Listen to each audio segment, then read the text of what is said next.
All right, today we're going to tell you about the roadside kitchen story. I've been doing this for 36 years. I started out on Long Island at a place called Louis Shore Restaurant back in 1974.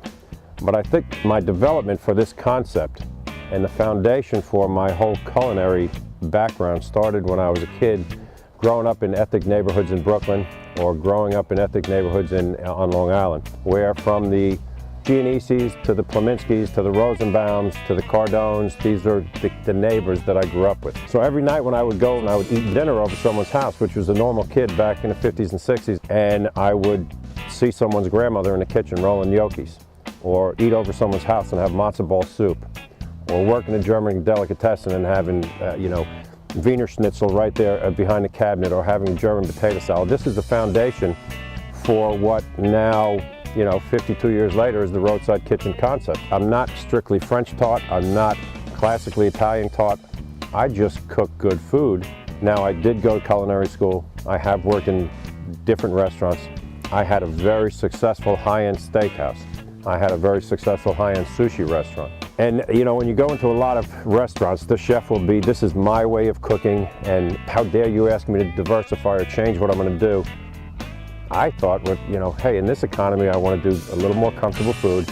I want to take you back to a time when life wasn't so stressful. I want to recreate the memories that I grew up with, and I think we all grew up with. So instead of having a cookie cutter franchise that I'm going to expand into different areas around the country and cook my food, I'm going to go into different areas around the country and ask you what you want to eat.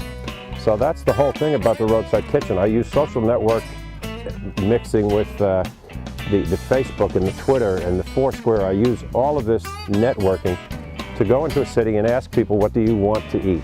And that demographic and that feedback is what creates the menu. I'm going to ask you to go back 2 generations, ask your grandparents on a Sunday afternoon, wherever they came from, Ireland, France, Texas, South Carolina, New York, where they came from, what did they have on a Sunday afternoon?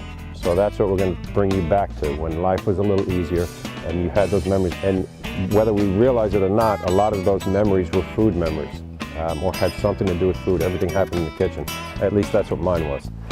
I just think that's real cool for me as a chef, for my co-workers, my employees, everyone, to be able to say that all we're here for is to please the customer. We have food in the kitchen, you have desires, we have talent, and we're going to make it happen. That's the whole roadside story. So when you go onto these websites and the fan pages, give me your suggestions.